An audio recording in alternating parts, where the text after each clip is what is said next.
Hey, what's up, tol? Good morning, singla, tol. Kaya maaga akong pumunta dito sa bahay para maglaog ng mga alaga. Dahil si Dudong ay binukot talaga. Wala ko ngayon sa tulog. Sabi yung kuhaan ko, tol. Dito. Hindi ko talaga naabutan. Gabi dito.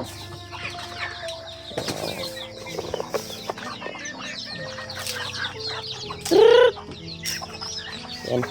Baka bukas or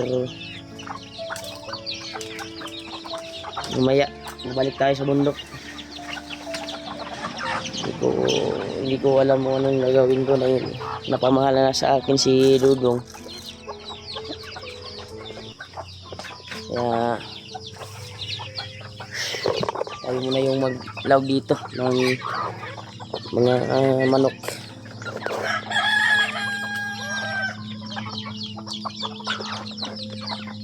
Yan, marami na. Pero yung Tagalaog wala na.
Ito, good morning, tol.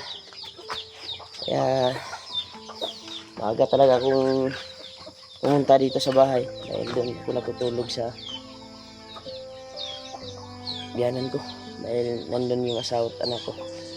Buti na lang kagabi ay tama talaga yung kuwan ko, tol. Tutog ko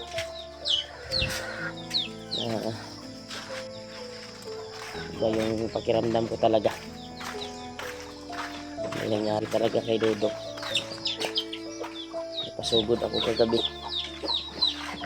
dito sa bahay. At ito ngayon nalaro na si Dudong ay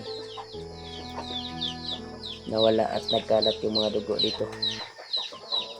Palagay ko, tol, lumaban si Dudong, tol. mga tao na pumasok dito sa bahay dahil kalat na kalat yung loob ng bahay. Pagdating ko kagabi dito ay ikuan talaga. Pag unang pasok ko pa lang ay iba na talaga yung pakiramdam ko. Parang may nangyari na talaga dahil hindi naka-on yung mga suga sa labas.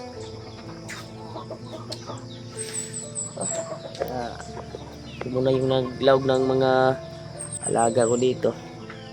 Yan yung mga bagong pisa pa ng binamba ko. Bagong pisa ng mga yung iba gumala na.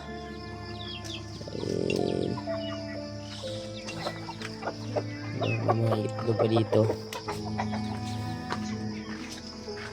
Gulong pa tol. Ay, mamaya siguro tol or bukas or sa kuwan ako sa akyat, hindi lang ako magsabi kung sakto na oras talaga ako akyat. Ay, alam mo na yung mga bandido nakamonitor. Yung kuwan ko ngayon ay maglinis tayo dito sa bahay dahil sobrang kalat, hindi na linisan dahil po sa kuwan wala na si Dodong. Tagarating ko talaga dito ay malinis na talaga dahil tinuruan ko na si Dodong na maglinis. Ngayon ay hindi nalinisan dahil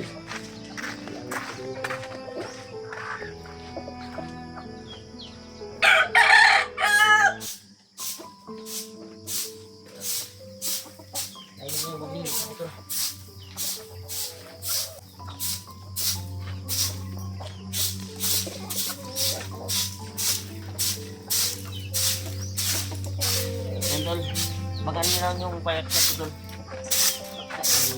Kailangan natin tayo makyat. Halang sa ibigan natin. Para pamilya ko na.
Tol, hindi muna tayo tol.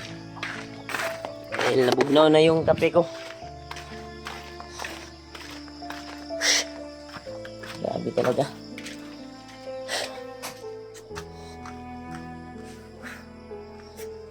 Ayan.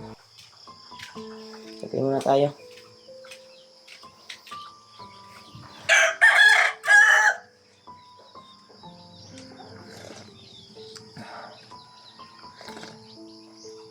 Kaya akyat na tayo tol. Bukas or mamaya or sa susunod na araw. Dahil iwasan ko na mag-video doon sa bahay ng mga biyanan ko.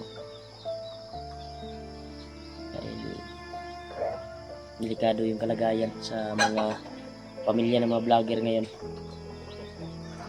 May nag-chat nga sa akin na may nag-aligid daw doon sa bahay ni Kuya Buds. Tsaka nung nangyari yung kwan dito ay dun ila Kuya Buds una na kwan ni Marites. Hindi ako nakalakad. Doon ako nagdududa nung kahapon ay hindi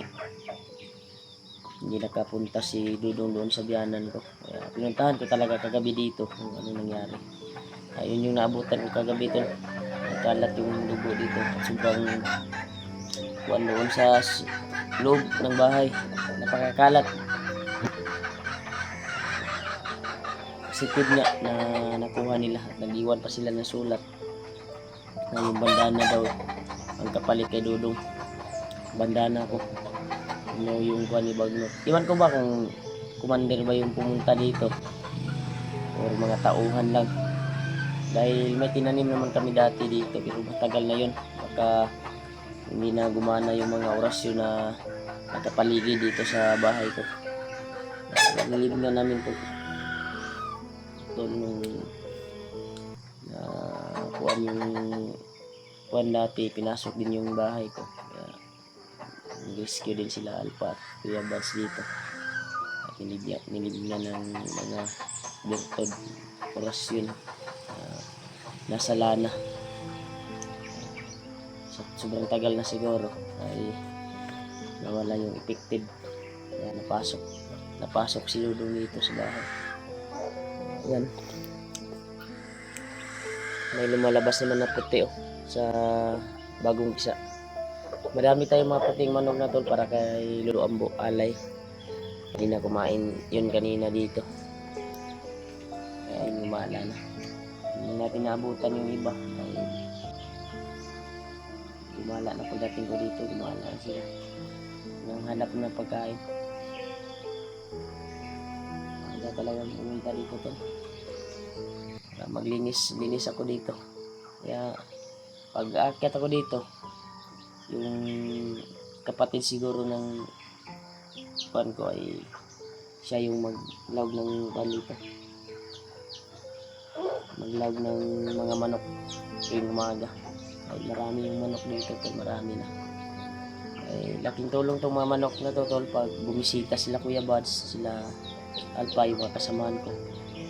May kuhan tayo iabot at ipakain kung gusto silang magbuhi ng mga manok. Kung manghingi sila sa akin, pwede ko naman bigyan para may kalingawan din sila ba na maglawlaw sila buntag. Masarap magkape kapag may alaga tol. Nilawgan ka na magkape ka, masarap. Parang kuwan mo. Magaan yung kuwan mo. Yan. Kagabi, nireport ko na doon dahil may mga tanod na katambang. Dito daw sila kagabi pag alis ko. So, wala naman silang wala daw mga kuwan na monitor nila, wala daw ikuan tol ba, wala mingaw man daw yung bahay ko mingaw. Saka ko nagpunta kagabi dito ay bumalik ako doon sa biyanan ko, doon ako natulog at umaga lang pumunta dito sa bahay para maglinis at maglaog ng mga manok. Kailangan natin maligtas si Dudong dahil napakabuting tao yun. At napamahal natin yun sa akin. Matagal na yun sa akin tol.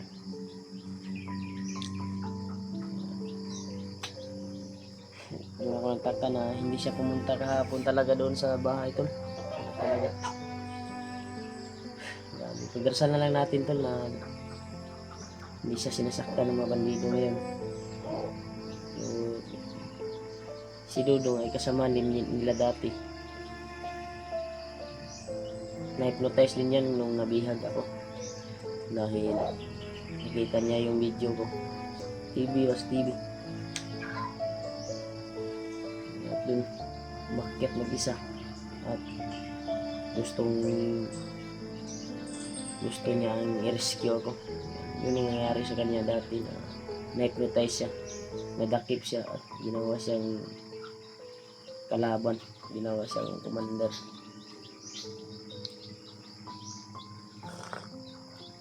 Gamitin na, naagapan natin. At ngayon naman, kinuha naman siya ng bandido.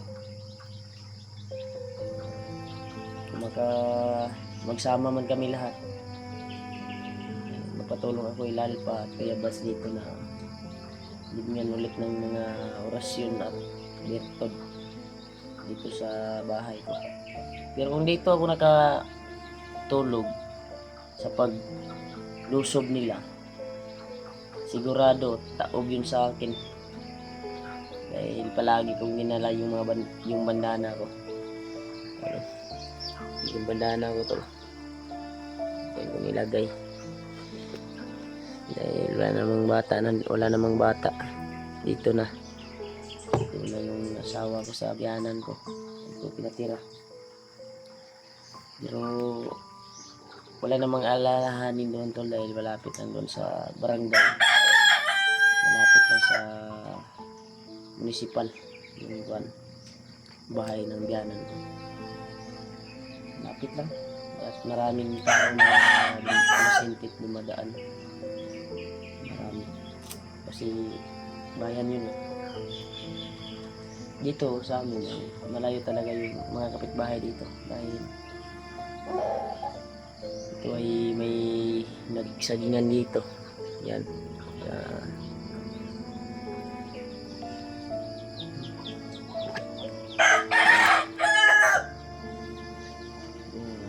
ito po yung update ko ngayon doon. Video po tayo ay paalam sa inyo ang nangyari dito sa bahay. Positive dinukot si Dudong. Akyat ako tol, abangan nyo lang yung pag-akyat ko. Sana mabawi natin kaagad si Dudong. Pag-pray niyo po ako. Akyat na talaga ako.